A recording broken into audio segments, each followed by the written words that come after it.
welcome to Flight Chat, the listener feedback show for the FLITEcast. My name is Ray. Thank you so much for joining me. I did not get a chance to see Joker Folie à Deux this past weekend, so we're just going to launch right into a full episode of feedback because there's more than enough to talk about, especially with the burning question that I asked all of you with respect to this past week's FLITEcast episode. Now, if you don't remember what that question was that everyone is going to be sending in their answers to here, let me refresh anybody that didn't listen to the last FLITEcast episode what that question was. I found a meme, if you will, on social media that I think a few of you had reposted, retweeted, or not retweeted, but reposted essentially on Threads. And it was an image from an account called Superhero Breakout, somebody by the name of Andre Wilson.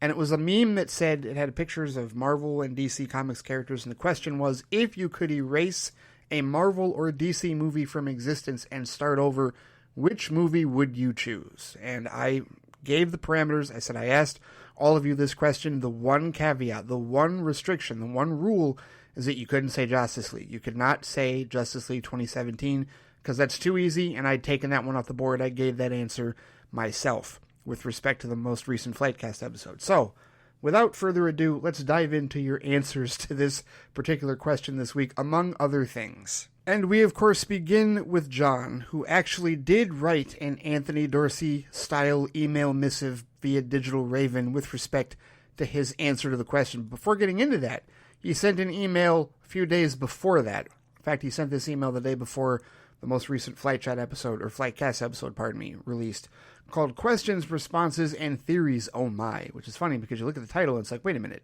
did he already know? No idea. But at any rate, here's what he originally wrote in his first email. He said, what really got me from the last Flight Chat is what your coworker said. Yes, my one coworker, Bill. He said there are no good DC movies. He says, I have to remember what constitutes something being good aside from it being subjective. It was something you said. Popularity and perception. Yes, indeed. Outside the DCEU, 4 Batman-centered films have grossed between $750 million and $1 billion. 2 have A cinema scores, 1 has an A-, and even if you should take critics with a grain of salt, the majority of critics and fans liked them. That is true. Within the DCEU, Wonder Woman 2017 is the only one that has achieved the best average success overall. 825 million, fantastic critic and fan perception were high, and an A cinema score with the only nitpick, and it is a nitpick, I don't care what anyone says, being the third act, which never bothered me. It's still one of the best comic book movies ever made. Yeah, I agree. People definitely have nitpicked. They've nitpicked that third act, and they've also nitpicked the third act of The Batman, which is funny because they don't nitpick the third act of The Dark Knight, which I personally believe is a much flimsier third act than either Wonder Woman or The Batman, in my subjective opinion. But either way. John says, I've seen this sentiment a lot, and I decided to get together with a friend within the next month or so and make a podcast episode in which we make a case which live-action DC movies we think are good. I don't plan to include animated on the list because DC animated stuff has the gold standard narrative they can do no wrong, but there's plenty of bad DC animated stuff they simply choose to ignore, have convinced themselves they're good, or haven't seen them.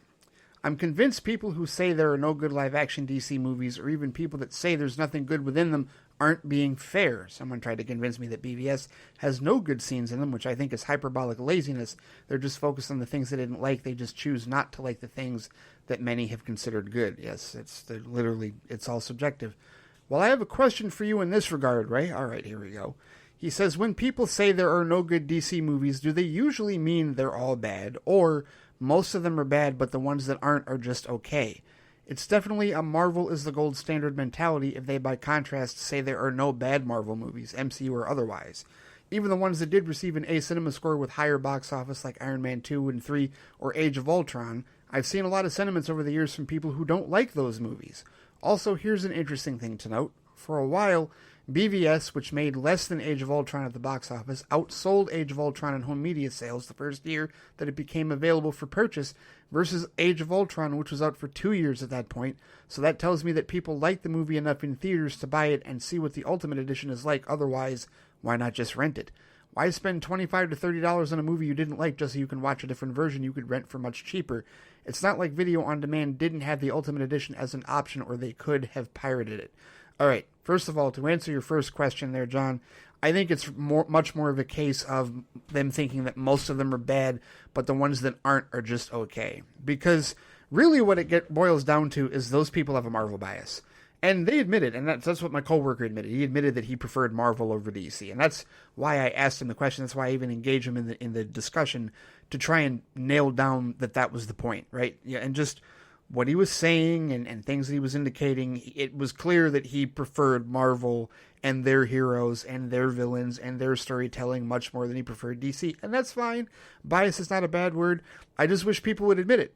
You know, instead of saying there are no good DC movies, why don't you just say that you prefer Marvel over DC? It's okay to say that. I feel like nowadays, because people are trying to remain objective, because they foolishly, falsely believe that they can be objective, that they just don't admit that they have a bias. Because they think if they admit they have a bias, well, then that means I'm not being objective. Well, you weren't objective in the first place. You can't be objective. That's not how this works. So I wish more fans would just admit that they have a preference for Marvel or that they have a preference for DC, whatever it is. We all have a preference. I've made it abundantly clear over the years that my preference is DC. My preference is 100% DC. I enjoy both, but if you came to me and said, Ray, you can only watch one franchise for the rest of your life, I will pick DC, because you can have your Avengers, you can have your X-Men, you can even have your Spider-Man. For all I care, I will not give up Batman. I will not give up the Justice League. I will not give up DC Comics as far as my first and foremost, my bread and butter with respect to either of those franchises. Now, with respect to what you were talking about with home sales, I'll give you another example to support your data, and that is my steelbook collecting. The fact of the matter is, John, that it was very difficult for me to locate a 4K steelbook edition of Batman v Superman Dawn of Justice Ultimate Edition. In fact, the ones that were released, it wasn't officially released in the States, unfortunately. It was released everywhere else overseas. It was released in Great Britain. It was released in France, Italy, a couple of other countries, right? I had to buy one from France, and I had to get it shipped overseas in order to obtain it, right? That's how difficult it can be to find Batman movies, right? Even the Schumacher movies, right? Even the Burton and Schumacher movies, finding steelbook 4K versions of those movies are not easy, and when I do find them, they are exorbitantly priced because they are popular. They are more in demand. More people don't want to part with them, and the people that do want to part with them will only part with them for a higher price than manufactured suggested retail price.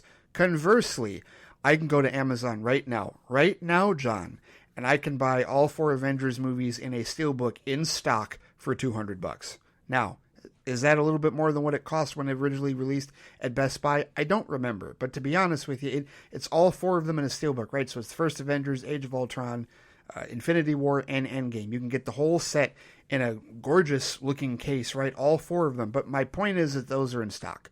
Those are still available.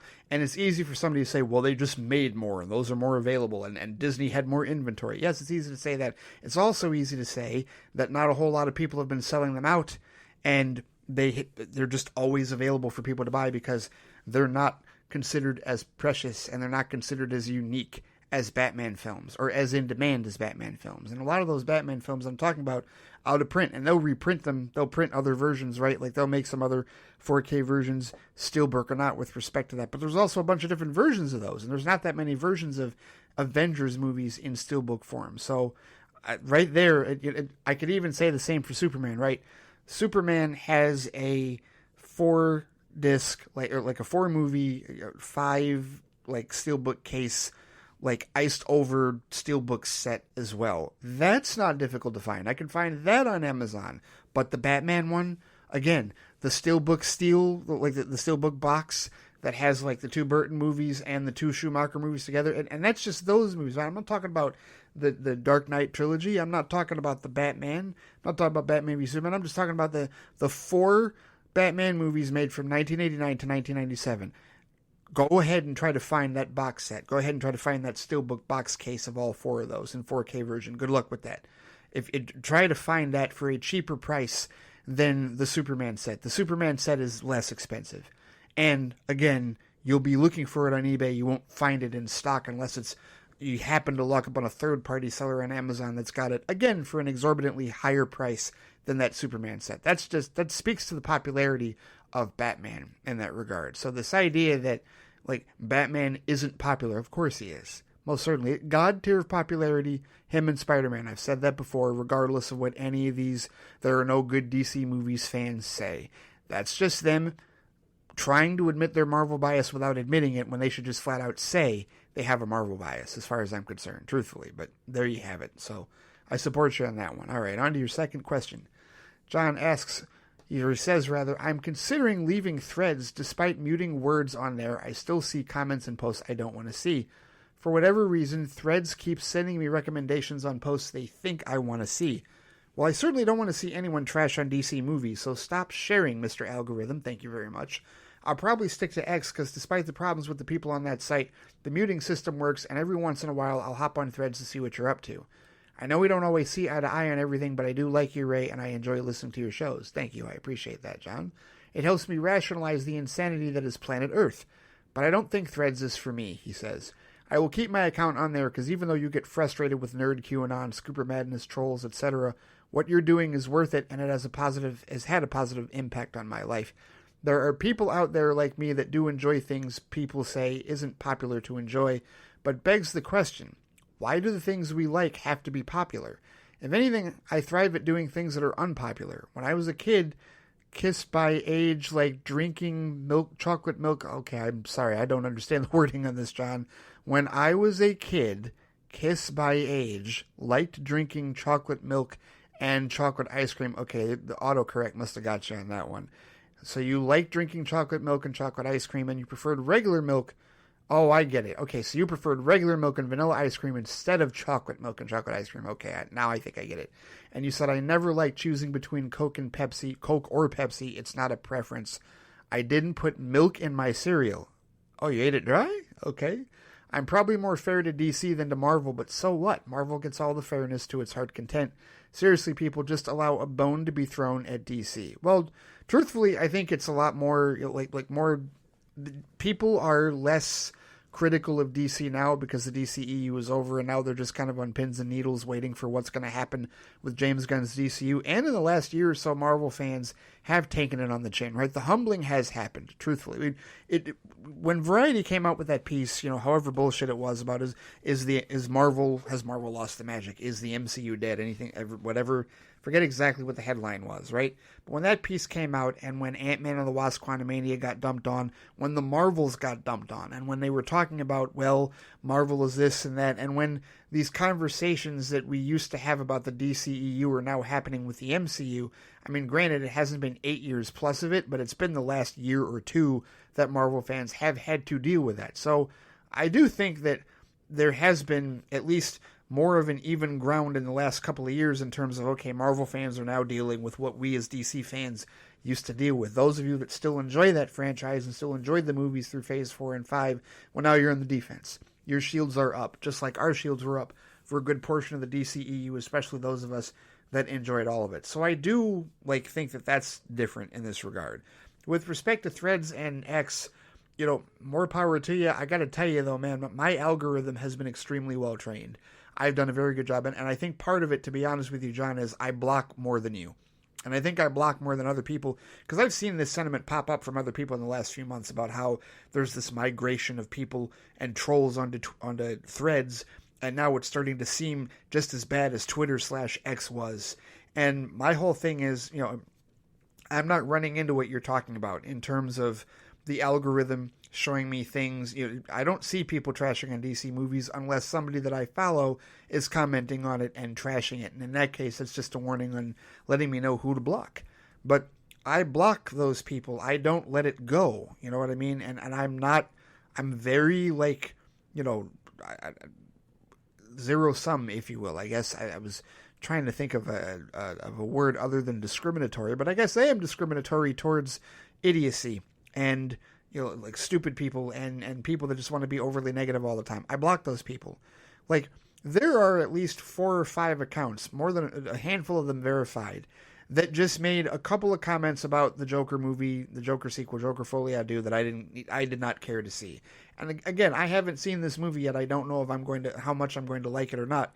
But I just don't care to see that negativity, and so I don't even bother with it. It's not even about muting. I block hard.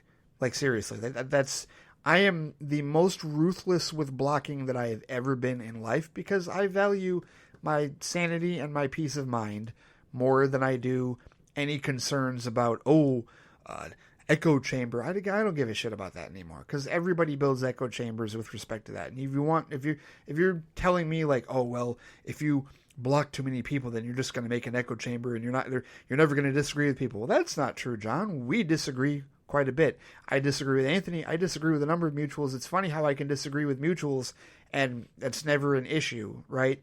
But because it never devolves into the rudeness, never devolves into the insults, never devolves into the lowest common denominator. I'm trying to look and see, and I'm going to have to look on my phone here, because apparently the desktop version of Threads will not tell you how many people that you have blocked. But I'm pretty sure the mobile account will push you to your Instagram mobile account to let you know exactly how many. You got to go to privacy and then to block profiles, and then this will take you to the Instagram, and this should take you to the Instagram menu. Well, why didn't it do that? Okay. Oh, because it's on the wrong Instagram account. Okay.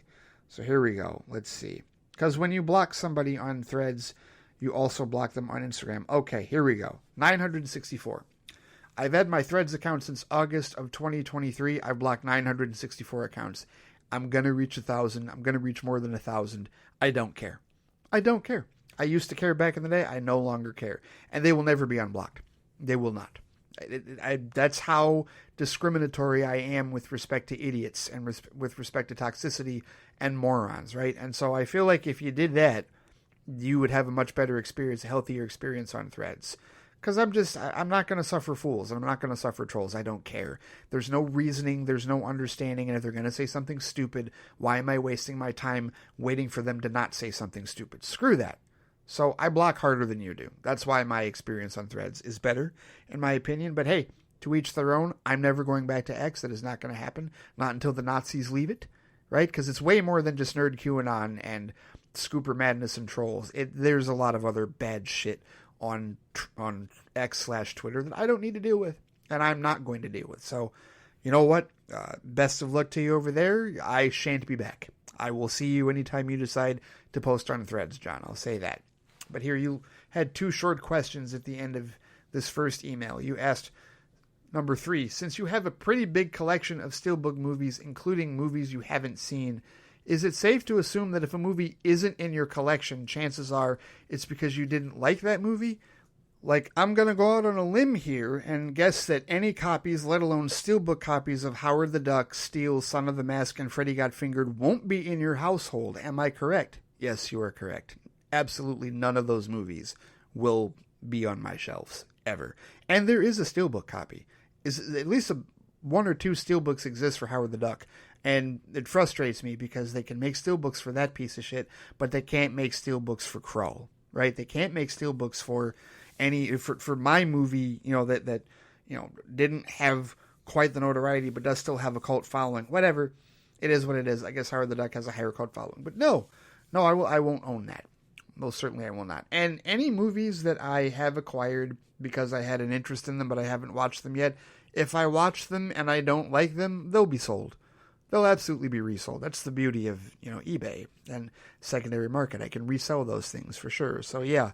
But no, those movies I already know I don't like, no, will not buy them. Absolutely not. Only exceptions to that have been, like I said, the Superman set, because okay, I don't think 3 and 4 are good movies, but they're part of the Superman set, part of the Christopher Reeve set, so yes, I will have them. Same with the Taika Waititi Thor movies or Guardians of the Galaxy Volume 2. You can't own part of a set, right?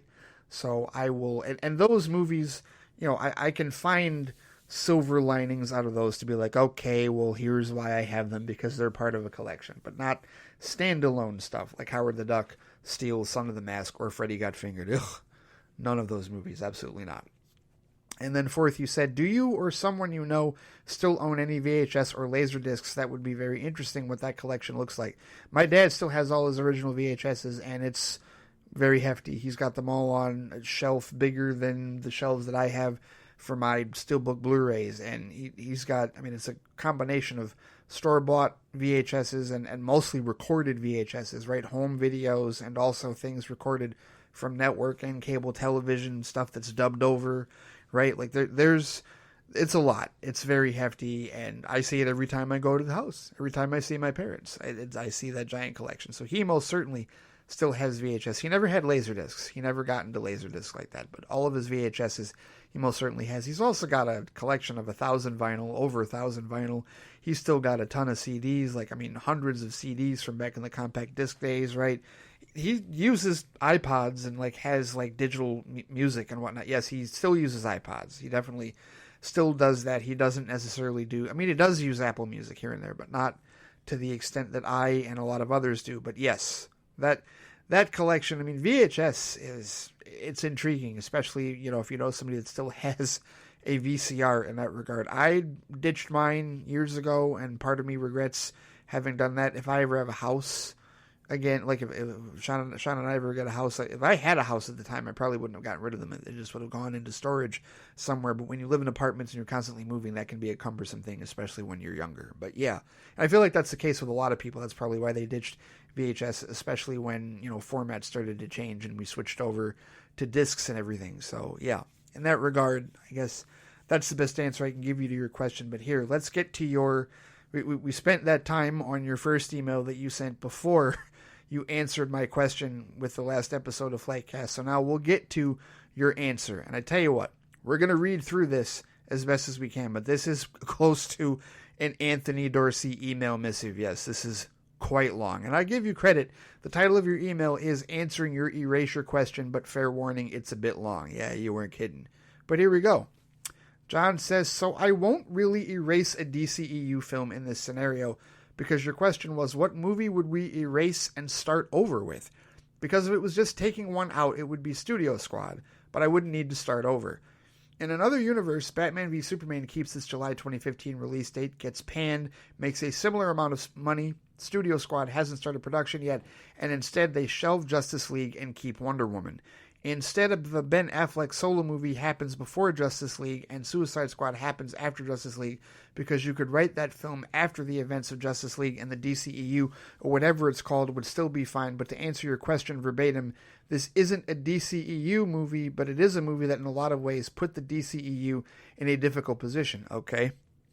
I will be honest with you, John. I've got to navigate some of your punctuation or lack thereof here. I feel like you do speech to text a lot on these emails. I will do the best that I can with respect to this.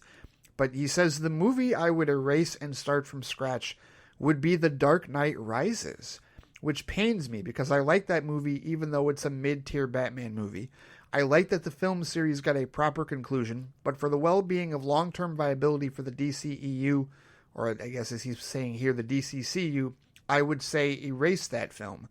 I remember listening to a podcast where someone said if The Dark Knight Rises never happened, BVS would have been seen by audiences in a different light, because it would have been 7 or 8 years since we last saw Batman, and the audiences would be open to a new actor by that point.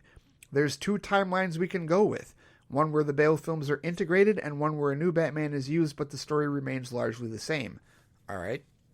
So here we go. He says 2008, The Dark Knight comes out and does the same business in our timeline. All right, $1 billion. 2009, Watchmen comes out, and this is where the trajectory changes. Nolan has gone on to praise Watchmen in the past. It's during this time that Warner Brothers and Nolan have a similar falling out Tim Burton had with the studio trying to make Superman Lives. The studio pushed for the Riddler, but Nolan insists on Talia, Catwoman, and Bane, but here's where things really change. Jeff Robinov abruptly leaves Warner Brothers, and the studio head and Nolan aren't getting along at all, and they keep arguing about the budget, who's going to be in the movie, and it escalates so much. Nolan steps down as director, and The Dark Knight Rises enters development hell. This also affects films like Jonah Hex, which was already done shooting, and Green Lantern is also affected as Martin Campbell also doesn't like the new studio head and exits the project. Okay. 2010, the studio head, whoever it is, decides not to release Jonah Hex during the crowded summer season and decides to release it in October because he feels that's a more spooky season type of film. It comes out October 2010, right before New York Comic Con, which he actually went with his uncle and cousin to the 2010 con, funny enough, he says. It's still a flop critically and commercially, similarly in this timeline, but now there's no DC movie coming out in 2011, so what do? Well, in 2011, he says, luckily, it is at this time the new studio head exits and Robinov is back in charge. Him and Nolan patch things up and they realize something. Superman's film rights will be reversed if a film isn't being made by 2011. Is that true? I didn't know that was even the case. Nolan suggests giving Batman a break and possibly revisit his world in the future, but he has the idea of producing Superman with Zack Snyder directing it. But because he wants his Batman to potentially exist in the same world as Superman, Man of Steel keeps its original December 2012 release date, but this time Nolan wants to make it clear that a Batman does exist in this world. The studio and Bale can't come to an agreement, so it's actually similar to Edward Norton and Mark Ruffalo, where Batman's canon is left ambiguous. Just as Ang Lee's Hulk and the Incredible Hulk can theoretically connect, and both can correlate to the Avengers, a new Batman can be considered canon to Batman Begins and The Dark Knight, and Nolan feels confident with this decision after seeing Mark Ruffalo was able to pull this off. At San Diego Comic-Con 2011, DCWB announces their release slate through 2016. 2012, Man of Steel remains largely the same, but references to the events of The Dark Knight are mentioned, but no actor appears. They just show in the news that the hunt for the Batman is still on. It's implied to be for the murder of Harvey Dent, but it could be anything.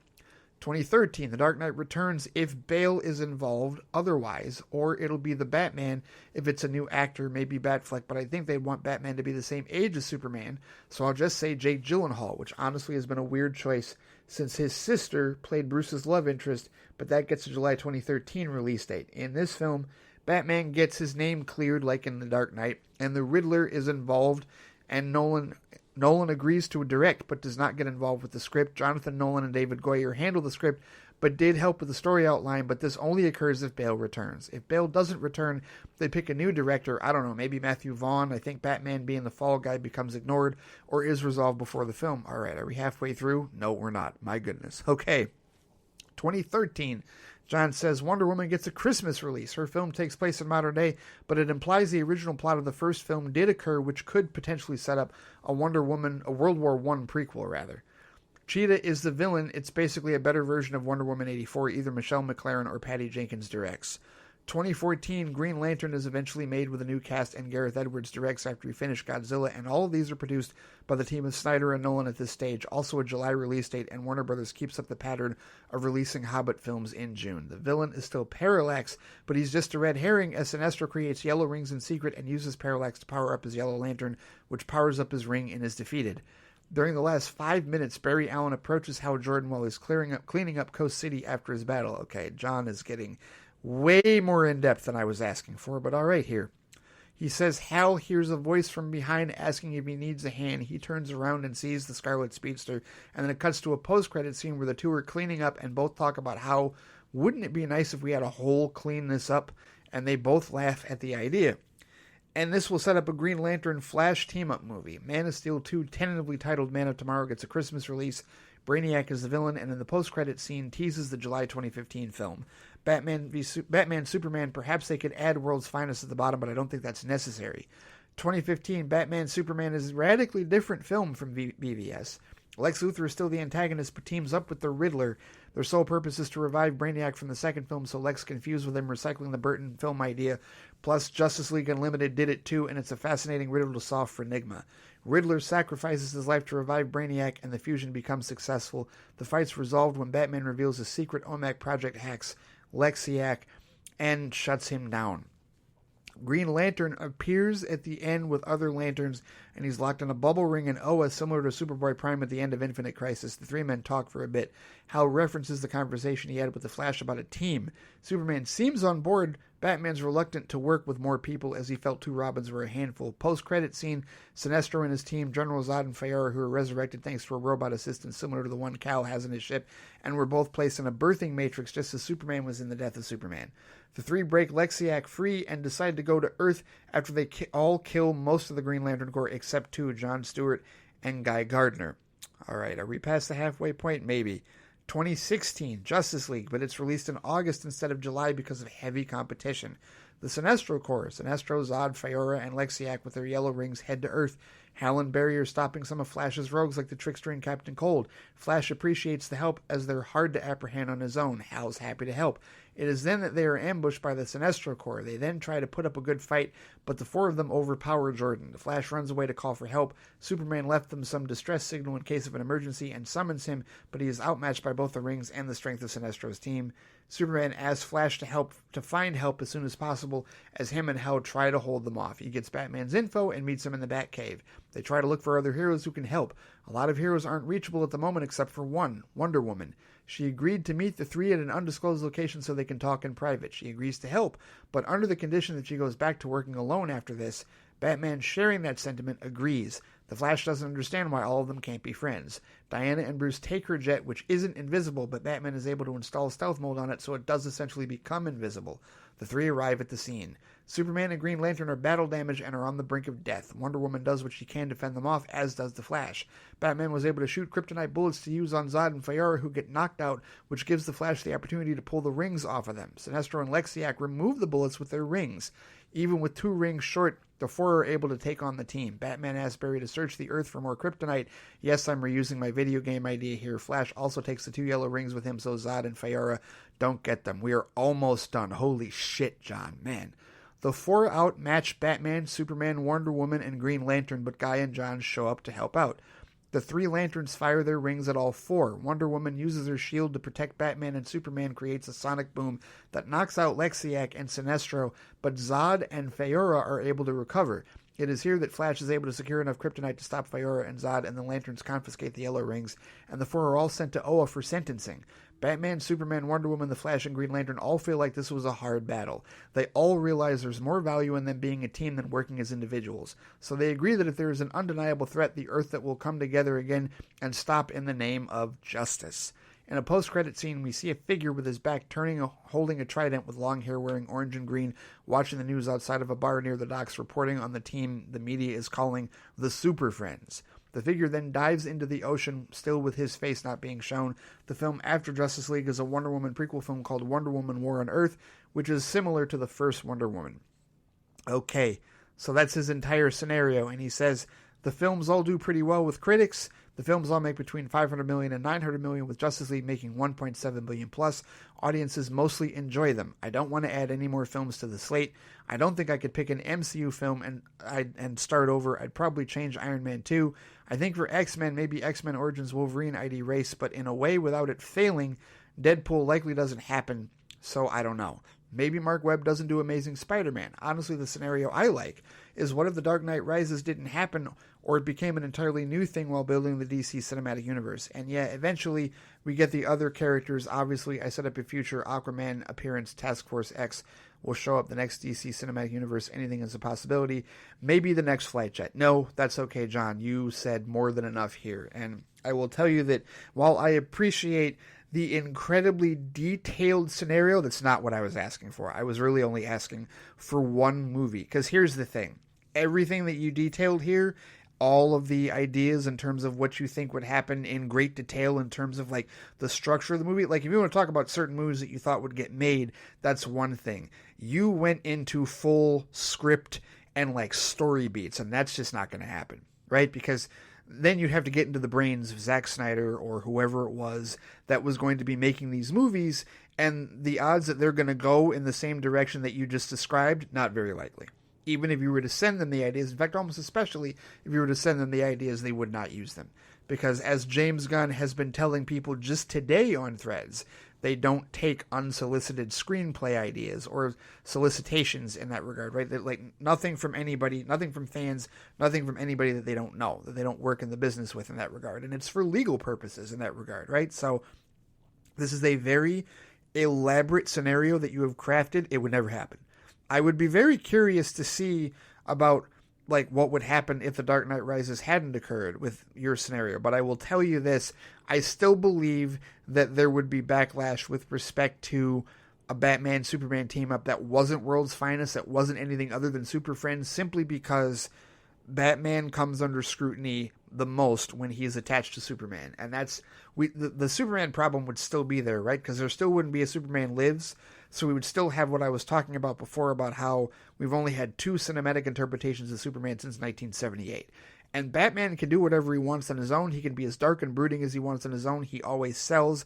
And even for the people who complain that Batman is always dark and brooding, they, one, still watch the movie, and two, the general audience doesn't care because they still enjoy the Batman movies, as we pointed out earlier with Batman's popularity and how he sells. But when you pair him with Superman, that's when people got all up in their arms, and that's why, there was all this caterwauling and complaining still to this day with respect to BVS, unless they take the world's finest / Super Friends approach in that regard, right? And even then, I'm sure people would still have been critical of the film, no matter what, because there are plenty of fans out there that just can never be happy in that regard. But I thank you for giving this that much thought and for going that in depth with your fan scenario. I mean, it is a fan fiction scenario, to be very honest with you, to be completely straight. I mean, I could see maybe some of that happening, but not to the detail that you're talking about with respect to the story and the plot. No, I don't see any of that happening. Maybe there would be some similarities here and there, but that would be highly subjective. But, whatever the story would be, however that would evolve, it would be interesting to see what would happen. I think that the notion of Batman being better received in a team-up movie with Superman because if there had been no Dark Knight Rises, because there would have been some distance. Yeah, I don't know about that, because I don't think distance is what affected Ben Affleck. I still think that it's the connection to Superman. I think that's what really affected any of that. I think if Ben Affleck had done what he did, as long as Superman wasn't in the movie, if it was just a Batman movie, I don't think it would have gotten nearly the amount of scrutiny that it got. I think when Superman got involved and it became the first film where we see Batman and Superman together in a cinematic sense, I think that's where a lot of the criticism and a lot of the gatekeeping came from. And I still stand by that. I think that's the biggest issue. If Zack Snyder never deals with Superman, if he never puts Superman into that movie or does anything with connecting to Superman in his universe, then I think a whole lot of the stress and a whole lot of the bullshit that we've dealt with in the last number of years doesn't happen, truthfully. I really believe that. I firmly believe that, to be honest with you. So those are my thoughts on that. But thank you for answering the question, again, in great detail. We don't need to go any further with respect to that hypothetical scenario. I think you've laid it out quite well in that regard. So your pick officially is The Dark Knight Rises, because you think that it would have changed the trajectory of the DCEU going forward, and that financially speaking, I mean, there's so many other variables as well when you talk about release dates coinciding with Marvel films, how the marketing approach would have done, who would have been in charge of marketing, how they would have balanced in between that and the Marvel marketing with the general audience, how the cultural zeitgeist would have potentially latched onto it or not. Would that have changed, right? There's so many other factors, but that is intriguing. The idea that if The Dark Knight Rises hadn't happened, does that change the directory of the DCEU, and how much does it change the directory of the DCEU? I like that idea. That's very curious. Thank you, John, indeed, for the very detailed feedback. All right, let's go next to our resident Superman superfan, Wally U. Mustafa, whose email this week is entitled, "You have been down there, Neo. You know that road. You know exactly where it ends. And I know that's not where you want to be right now." That's added a few words there, Wally U, but still, Trinity from The Matrix, the very first Matrix film. Yes, indeed. Love that movie. My favorite movie of all time. Thank you indeed for that quote. He says, "Hey, Ray, what a week for us fans. Whether it's DC, Marvel, Star Wars, or even Lord of the Rings, there's something for everyone, and not in a good way." Yeah, you got that right. He says, "Let me start with Lord of the Rings of Power Season 2. It just finished this week, and it has been nothing short of awesome, in my opinion. At the same time," he says, "I've seen similar positive posts appear on threads from people saying how much they enjoyed it. You even said it yourself on Friday Flight how the naysayers were proven wrong because the show got a second season. If I remember correctly, wasn't that announced before the first season even started? What I love the most about the positive reactions is how they are taking potshots at the so-called fans who don't like the show, especially when the so-called fans try to tell them that this is not what Tolkien envisioned when he wrote the stories.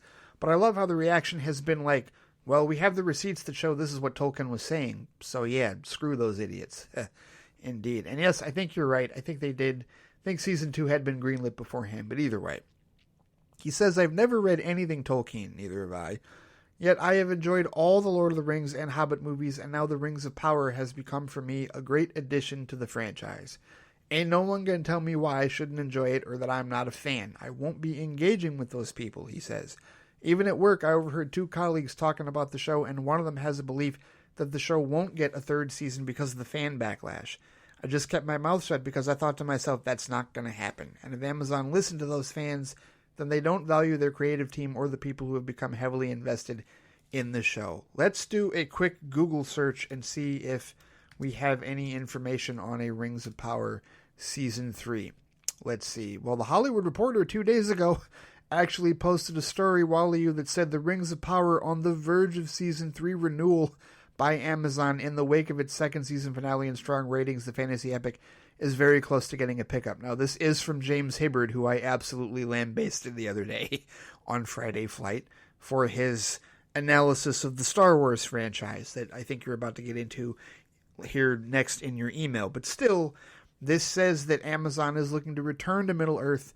While showrunners J.D. Payne and Patrick McKay have been prepping the next season story for months, the lack of official greenlight has been a source of speculation and concern among some fans, especially since the second season was ordered years before the first season debuted, but the news will likely be announced this month, he says. So it looks like, it says the decision is following this week's Prime Video UK upfront presentation to advertisers in London, where Amazon MGM Studios touted Rings of Power content and brought out several members of the show's cast, Cynthia Dye Robinson, Charlie Vickers, and Sophia Namvet, during its presentation to advertisers. At these events, studios typically only present shows to buyers if they firmly plan to continue them. Studio head Jennifer Salke told buyers that Season 2 has generated over 55 million viewers, and the company expects the latest season to eventually catch up to the first season, which reached more than 150 million. Amazon declines to define what constitutes a viewer, but has said the show remains a top 5 series for the streamer. Yep, there's that ambiguity again when I'm talking about how these streamers make up their own numbers. But here we go. How about this? The Rings of Power also topped the Nielsen chart during its most recently reported second week with over 1 billion minutes streamed. Good Lord. Oh, that particular... If you want to hear my rant with respect to that particular statistic, just go ahead and go to patreon.com/FlightCast and listen to my most recent episode of Friday Flight. But either way, this article says, Wally, that a Season 3 of Rings of Power is all but imminent in that regard. So we'll stay tuned for that. But at any rate, you said, and that's where I now segue into Star Wars. When you read the THR article, I was just as astounded as you were by what was written. The fans are the ones that are broken. Well, the fandom menace, that is, he says. You only have to look at what has happened to The Acolyte for that evidence. Disney has made Star Wars a lot of money since they bought it from George Lucas, and with the exception of Solo, all the movies have made a lot of money, and the general audience loved all of them, Rotten Tomatoes be damned. So no, Disney Star Wars does not have broken toys, just very bitter and very broken fans. And if it were not for social media, we would not be hearing their complaints. I want my variety, please. Not another 20 years of Skywalker saga. The Star Wars galaxy contains more characters than them, and we need to hear and see their stories told. And when the Skeleton Crew is released, those kids will need protecting. Damn anyone who even thinks about coming for any of them. Oh, there's a special level of hell for those people. Anyone that would dare attack children over a Star Wars show. Those people, no. There will be there's no hell good enough for those people in that regard. Horrible. Anyway, Wally then says, now to answer your question, or rather the question you answered on Threads, if we could erase a Marvel or DC movie from existence and start over, which movie would you choose? I'll be honest, he says, I couldn't really pick a movie given how many I've seen over the last 15 years alone, but if I had to pick, I'd have to go for Morbius. Whilst I enjoyed it, it's not a movie I would watch again. It doesn't have a rewatchable quality. Its only saving grace was seeing Michael Keaton appear as the Vulture. Oh, spoilers. Kidding. It also didn't really add anything to Sony's universe of Marvel characters, he says. Maybe Sony had a different version already made and they decided to change course. Yet outside of Spider-Man with Marvel, we still have no idea what Sony's solid plans are for the characters they have shown on screen so far. And we still have Kraven the Hunter in December. And given the reception Madam Web got, we now know we won't see solo movies that aren't Spider-Man anymore. But yeah, I would pick Morbius. And you were not fair by removing Justice League, LOL. It was too easy. Because here's the thing, Wally, if I didn't say that, that'd be every email. Or every email would be like, Justice League, and then, well, if not Justice League, this. And I didn't want that. I wanted to take that off the board. I wanted everybody to come up with some unique answers. And we've gotten 2 unique answers so far. We've gotten The Dark Knight Rises, and now we've gotten Morbius. I like that. Great variety. Thank you for that. Continuing, Wally says, as for DC stuff, still waiting to hear confirmation about Kyle Chandler being in Green Lantern. Yes, James Gunn has yet to confirm that, and he's been chirping a lot, especially today. He's picked today to as one of his conversation days with the people on Threads, if you will. So I might have to talk about that later in the week, because he said some good stuff today. But he has yet to confirm Kyle Chandler being Hal Jordan in Green Lantern.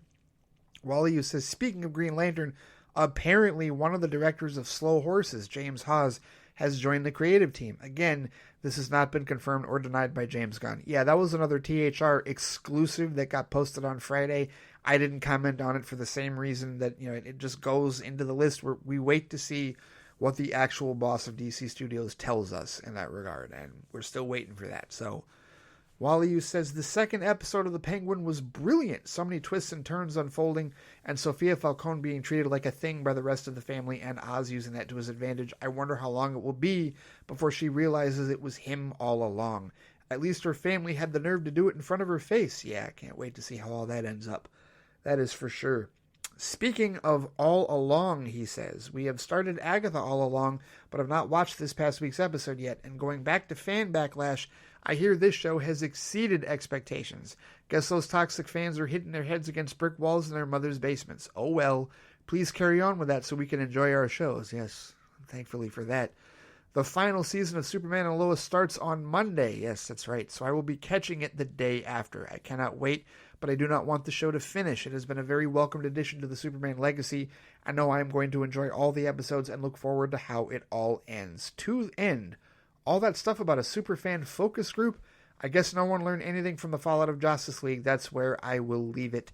Thank you, Wally Mustafa. Yes, I ranted about that as well on Friday Flight. This whole superfan focus group bullshit that the studios are engaging in because apparently they want to listen to the toxic fandom menace and all the nerd QAnon nerd MAGA morons when it comes to what they should put in their movies and how they should treat characters. It's bullshit. It's ridiculous. And it absolutely spits in the face of creative freedom. But, this is what apparently they're going to do instead of actually trying to protect their creatives, instead of actually trying to protect their actors from abuse. They would rather just hire focus groups of nerds that are entitled as hell and tell them, hey, you should do this, you should do that. So we're just going to get a bunch of saccharine fan films going forward. That's wonderful. That's awesome.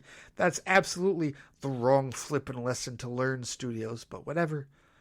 We'll have to deal with it. And I hear you on the Superman and Lois. It just reminds me that I haven't watched season 3, and I need to watch that before I started on season 4. We're going to talk about it, but we're going to talk about it after the Penguin because it's happening simultaneously now. And I thought it was the 17th. I didn't realize it was like earlier than that. It's a week earlier than I thought with respect to this. Sooner than that, the 7th. My goodness, not even the 10th, the 7th. So, yeah, lots to unpack when we finally get to that. But I'm still in Penguin mode, to be honest with you. We'll unpack Superman and Lois on DC TV Squadcast over at Squadcast Media and here also on the Flightcast at a later date. But as always, thank you for the feedback, Wally. It is indeed greatly appreciated, good sir. All right, next up is Kobe Wilcox. His email is titled Diversity with Disney, Twilight of the Gods, and The Boys Episode 11. Intriguing. He says, hey, Ray, I want to start with the question. What movie would DC or Marvel movie I would erase and start over? For me, the top contenders are Suicide Squad 2016 and Aquaman and the Lost Kingdom. But as much as I dislike the treatment Queen Mara Amber Heard got and would like to see her scenes unaltered, I'm going with Suicide Squad. My reason, it was the first film that fell victim to Warner Brothers shifting their goals to catering towards the harmful, stagnating, every superhero media must be exactly like Marvel mindset. Because I remember the first trailer for the film and it was vastly different from what we actually got. I just want to see the David Ayers unaltered version of the movie and judge it for myself. So that's my answer. Suicide Squad is my reset choice, with Aquaman and the Lost Kingdom as a very close second place. I think that's a solid reset choice, to be honest with you. I personally think it's a stronger one than Aquaman and the Lost Kingdom, especially since that latter one, even though I hear what you're saying in terms of the unaltered Amber Heard stuff, but that latter one, it's at the end of the DCEU. It was the end of an era in that regard, whereas Suicide Squad was just at the beginning. Who knows what would have happened and how it would have been received had we seen the original version as intended. And who knows when we will get to see that. Hopefully, there was a time when I thought it was imminent, and now I'm really not certain. We'll see exactly how that goes. But either way, he says, next, I want to talk about the news regarding the production of Inside Out 2 that broke not too long ago. Interesting. Apparently, the team got notes from a Disney executive to make the film, quote, less gay after Lightyear. Really? I had not heard about this. He says, as someone who watched Lightyears in theaters and thought it was alright, the idea that Lightyear underperformed for being gay is a giant load of crap. What happened was that hypersensitive bigots saw a 2-second scene of two married adult lesbian characters in a silent montage sharing a kiss and decided it made out to be the entire film. And as far as Alicia Hawthorne is concerned, the main character who was who was involved in the kiss, her status as a lesbian is an attribute, not her entire personality, and had she married a guy, the film stays the same. When it comes to Inside Out 2, it was a great film, but they could have easily made Riley bisexual or something small like having one of the older hockey girls quickly say they're non-binary and the film would still be successful. On top of the company's recent actions with The Acolyte, it feels like Disney keeps finding ways to validate the overgrown infants who cry foul the moment a straight white guy isn't in the spotlight, and I shouldn't need to explain why that shouldn't be the case. Alright, so I haven't seen Inside Out 2. I had no idea that there was any ridiculousness behind that. That is bullshit, and whoever said that, whatever executive said that, I'm not even kidding, should be fired. Whoever said that the film should be made less gay should be fired. Absolutely fired, because that's close to, it's akin to a hate crime in that regard. That's discrimination, like LGBTQ plus discrimination, and that's utter bullshit. But I have seen Lightyear, and I 1000% agree with you. Like, for people who want to claim that that was the reason Lightyear didn't do well, absolutely F off and go take a long walk off a short cliff as far as I'm concerned. Because Lightyear, first of all, the reasons that it didn't do quite as well as other Pixar films is because people made assumptions that it was connected to Toy Story, and it's not. It's not. You weren't going to see Buzz Buzz Lightyear in that regard, like Tim Allen's Buzz Lightyear, and you weren't going to see Woody and Bo Peep and Potato Head. It wasn't going to be connected to the Toy Story movies. The idea was that it was going to be it's the actual movie that Andy watched that the toy was based off of, and the toy was very much sensationalized off of a more serious science fiction film, if you will. And yeah, the part with the Hawthorns and the fact that Alicia had a wife, it's nothing. Like, it's a family dynamic. It's a realistic family dynamic that actually is emblematic of the studio or of the audience, right? The general audience at large, people who would be watching the movie. It's representation. It's real, actual representation. And any of the old white males that are in control of Disney that believe that that was such a detraction, get the hell out. Seriously. Go retire, go live on an ice floe somewhere, in the middle of Antarctica where we can't hear from you ever again. Tired of these bigots. And no, it does not look good for Disney to continue to kowtow and treat these bigoted voices like they are an important part of the audience. That's bullshit. Whatever executive sent that note should be fired. No longer have a job. Should not be employed. Give them a severance. Send them on their way. Because bigots have ruled shit for far too long, and they all need to go. Every last one of them all need to go. Especially in this case. This is a terrible, terrible look for Disney. I had not heard that. That is bullshit. Awful. At any rate, on to the rest of Kobe's email. He says, last week, Twilight of the Gods came out on Netflix, and it was pretty cool. The animation was amazing. The main group all managed to be likable despite their shortcomings, and the overall story got me invested after the first episode. Kudos to Zack Snyder, Jay Oliva, Eric Carrasco, and the entire team. They brought an awesome story to life, and I hope the show gets a second season. Ray, I know you got a lot on the back burner, but if you haven't already, make time to give it a watch. It's on the list. We'll see how that goes. But let's go on to his Boys recap. The Boys episode Over the Hill with the Swords of 1,000 Men. Kobe says our titular crew is out in the ocean in order to turn in Kenji. But as the news of Compound V breaks out to the public, they quickly get chased down by the police.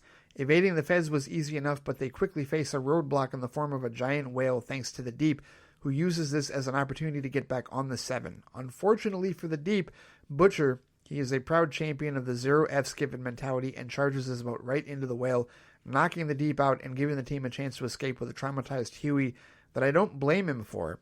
Being thrust into the bloody internal organs of a whale isn't something most can easily shake off. Yes, I remember that scene.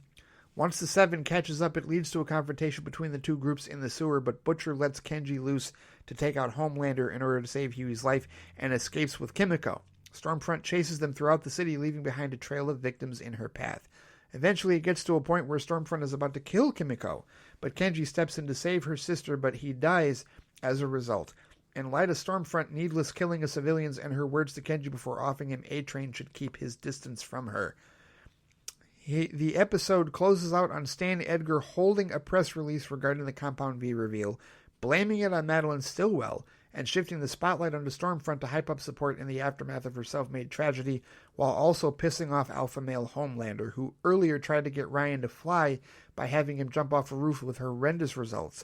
But it was nice to see Ryan and Becca stand up for each other against Homelander. Between him and Stormfront, it's basically a choice of getting punched in the throat or kicked in the stomach. Neither is a pleasant experience when you get to really know them. Another cool episode, Kobe says. We get to see more of Stormfront, which gave me the fastest mental 180 I had with the character, and I'm interested how the heroes will cope with the Compound V reveal. Ray, I know that you still have 2 episodes before completing Season 3 of The Boys, and I'll keep things general when I reach that point. Thanks as always, Ray, and I hope to write back soon.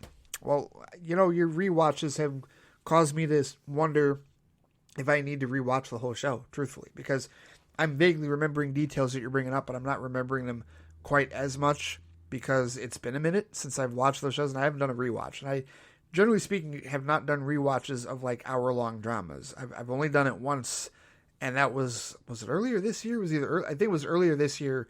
I finally rewatched Burn Notice because I had watched like all of the. I'd gone through like the first 6.5, I got 6.5 seasons deep and didn't finish the final season. And one day randomly I started it over. I didn't necessarily watch every episode because, I did remember a decent amount of episodes, and so I skimmed over ones that I didn't necessarily care for, but watched the vast majority of it, the plot lines and everything, all over again, and then finally got back to where I left off, finished through it, also watched the Fall of Sam Axe movie, which was connected to it. Like, I did a full rewatch of that, and that was really good. I really like Burn Notice. So I may try to do the same thing with The Boys. Whether I get to do it before you get to that point in Season 3 or not, I don't know, because I've also got to add Gen V into that mix as well. I have not seen Gen V, but Gen V, of course, is in between Season 3 and Season 4 of The Boys in that regard. So we'll see how that goes. But either way, thank you for. I'll let you know. Like, I'll make it known, like, on some level, if I've gotten caught up on Season 3 of The Boys or not before you get to that point in the show for your updates. So, but as always, Kobe, thank you for the feedback. Thank you for letting me know about the Inside Out thing too. That was ridiculous. But as always, it is greatly appreciated indeed. All right, next up is a YouTube comment. That's right, because the FLITEcast is on YouTube now. The FLITEcast episodes and Flight Chat episodes get posted at the FLITEcast channel on YouTube. And this one comes from a longtime listener, Omari Daniels, who also has been commenting here and there on Instagram, but this is one of those. He wrote a long one here, this comment on the FLITEcast episode 188, answering the burning question, if you will. He said, as far as removing one comic book movie, I can't believe I'm saying this, but X-Men Apocalypse is his choice. He says, now I enjoy the hell out of Apocalypse and will vigorously defend it. All right, I'm on that island with you there, Omari. I own a Blu-ray copy of it, so do I. Do I have it? Did I get it? Yes, I do have it. Inglorious Steelbook. That's right. Most certainly I do. A lenticular Steelbook that I had to get from the UK, no less. He says, I own a Blu-ray copy of it, and on paper it does a lot of things I've always wanted in an X-Men movie, not to mention that great Weapon X sequence. Oh, yes. My justification is with that movie gone, the mainline X-Men films potentially end with Days of Future Past, and I think that's just a stronger note to end on than what we got with Apocalypse, Dark Phoenix, and New Mutants. Even though, again, I own all 3 of those movies and will defend them all. Keep doing the spin-offs like Deadpool and Logan and TV shows like The Gifted and Legion, but no Apocalypse means, by extension, no other mainline X-Men films, and as a result, the main franchise gets a happy send-off with Days of Future Past. The only caveat is you have that Stryker thread from the end of Days of Future Past, but that's about it. Yeah, the Stryker thread, did that ever, I don't remember that ever getting resolved. Did that actually, I guess, I don't know. I don't think that really necessarily got resolved quite as we were thinking it would in Apocalypse and Dark Phoenix. But either way, no, it would still, it would be a better ending. I agree with you on that. It would most certainly be a better ending, especially with the merging of the 2 X-Men casts. That's a really good point. That is definitely an outside the box pick. Would not, and listen, I know people don't like Apocalypse. Omari and I are on that island, and there's a few of us that are on that island as well, but I know Apocalypse is largely not liked, even by X-Men fans in that regard. But still, that is a nice outside-the-box pick. I like the thinking. I like the reasoning behind that pick, because it's not just a simple, lazy, well, because Apocalypse sucks, it was a terrible movie. None of that bullshit. Amari gave an actual logistical reason, an actual, thematic reason. He wanted to see that franchise get a happy ending, and Days of Future Past was the happy ending that he wanted. They would have gotten it had it not been for the existence of Apocalypse, which then carried over to Dark Phoenix, which then carried over into New Mutants. New Mutants I still have not seen, by the way. I do need to still watch that at some point. But either way, that's a great answer. I love that. Thank you very much for commenting on that, Amari. And I will do my best to try and remember your Instagram comments and certainly your YouTube comments. The great thing about the YouTube comments is that I get emailed whenever somebody comments on my YouTube video. So that's great. I'm glad that you replied that way. Thank you so much as always for your feedback. And thank you for being a very loyal listener, not just of this show, but also going back to the Fans Without Borders DCTV Squadcast days over at Squadcast Media as well. Thank you, good sir. Good to hear from you. And finally, Jared Cardos ends this week's Flight Chat with an email titled Dynamic Duo, The Burning Question, and More. He says, "Hey Ray, hope you're doing well. Here are some of my thoughts on the last episode of Flightcast and a little Friday Flight." Oh, he listened to the Patreon episode too. All right. He says, "I'm definitely with you on hating all the celebrity deaths." Amen to that. "I know it's usually the rule of 3, he says, but this batch feels more like 6.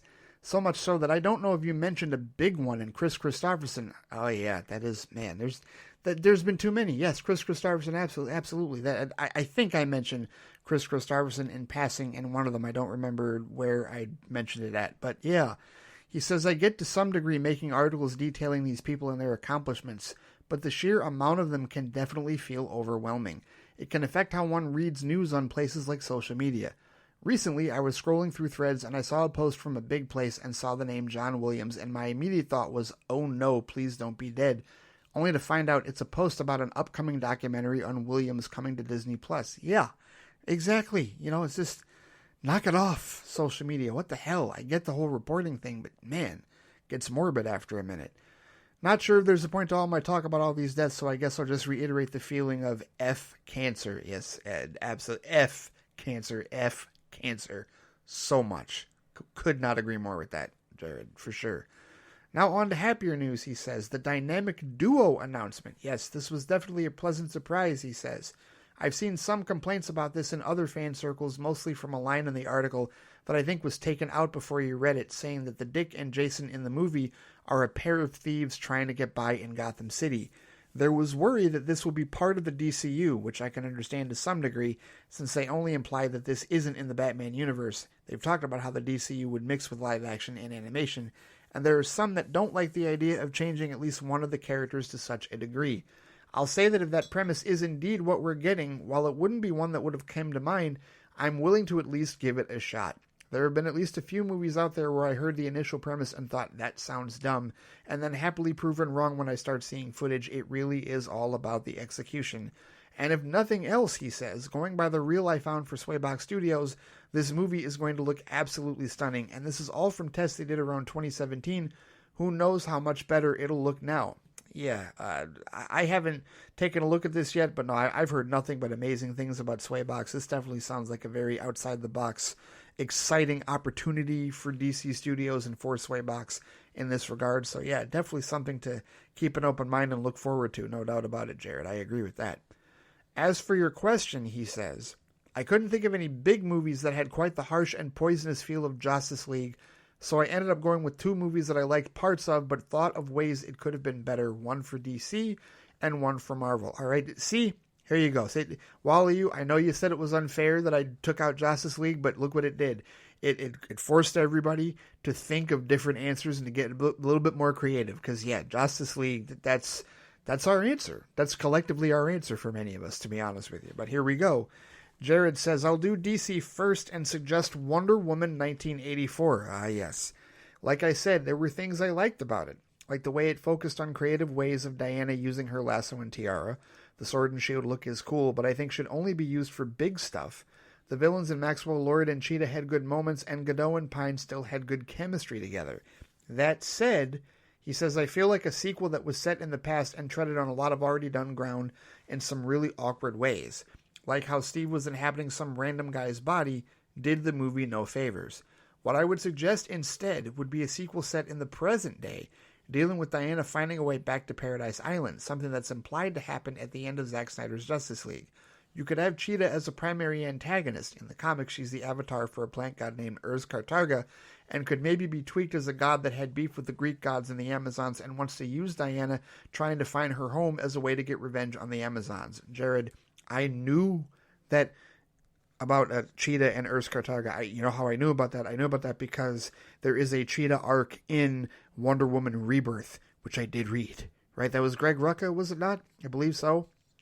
Greg Rucka and Liam Sharp, I believe, are the ones who wrote that. But I read the first 30 issues of Wonder Woman Rebirth, which was really good. It was year one in the lies, and yes, so I knew about that, and I had that in my head, prepared for Wonder Woman 1984. And then when I saw the direction that Patty was clearly taking the movie, I said, "Oh well, we're not going in that direction." But I still tried to keep as open of a mind of it for it as I could. It's still on the lower end of my DCEU list, that's for sure, but I do own it. I do most certainly own it. I paid the cheapest amount for it, I might add. By the way, of all my DCEU steelbooks, I paid the least amount for Wonder Woman 1984, and I think I paid $10 pre-owned for it, to be honest with you. But either way, yes, I just wanted credit. I knew about Kartarga. I did know about that. I need to go back and read the rest of Wonder Woman Rebirth. But at any rate, Jared says, if they wanted a romantic element like they had in the last movie, there's a better candidate they can use instead of bringing Steve back from the dead. Ben Affleck as Bruce Wayne / Batman. Godot and Affleck had great chemistry together in BVS and Zack Snyder's Justice League, and it would have been fun to see more of them together. Yeah, Wonderbat, I've heard people talking about Wonderbat, like since the Justice League animated stuff, right? Like in the DCAU. Is that where it came from, if I'm not mistaken? I forget where it comes from, but either way, yeah, I would have been fine with Wonderbat. Zack Snyder's Wonderbat. I would have been okay with that particular, anything that came out of that, not the ridiculous bastardization of it that we got in the aforementioned Justice League. But yeah, why not? And I feel like perhaps in a stronger, more, solvent DCEU where there is no release of Snyder Cut movement and, we get Justice League as originally intended in like theatrical version and extended version later, I feel like Wonderbat was probably more of a possibility because Ben Affleck doesn't get burned out and it's far less toxic and everybody kind of stays together for whatever the duration of the DCEU was going to be. So we'll just put that all in the what if possibilities, right? That what if category. I agree with you. That would have been more fun to see more of them together for sure. He says, as for Marvel, my suggestion for that is, oh wow, just like Omari, X-Men Apocalypse, he says. So wow, we actually got 2 votes for X-Men Apocalypse. He says, again, it's a movie that I like a good amount of, but I felt like the worst elements of it was Apocalypse himself and the overall plot. The stuff that I thought was the most fun about the movie and had the more potential was actually the teenage versions of the X-Men. I think instead of the movie we got, I would pitch a more smaller scale movie based on the teen X-Men in the Xavier Mansion. I would use the 4 that was focused on for a chunk of the movie: Cyclops, Jean Grey, Nightcrawler, and Jubilee, whose teenage rebellion in getting out of the mansion for some fun gets them tangled up in a plot from the villain, the Shadow King, an empathic parasitic entity that has a beef with Charles Xavier, who's using the body of a street thief in Ciaro, who accidentally found it, Aurora Monroe Storm. All right, so we got some more fan fiction here, if you will. Not a terrible idea. I mean, I don't know the background of the Shadow King, but either way, all right, fair enough.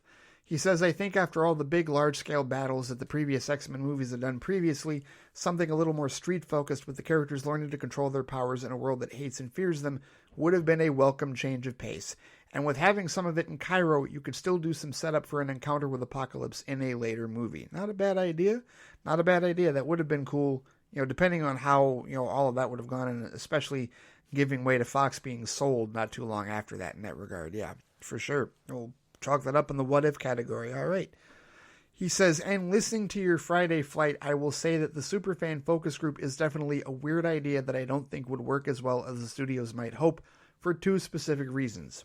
1, fans aren't really a hive mind who all think and feel the same things. You got that right. While there tend to be some common threads that fans like, everyone has different things about certain fandoms that they like more because of who they are, and that isn't always going to generate something that everyone will like. That is true.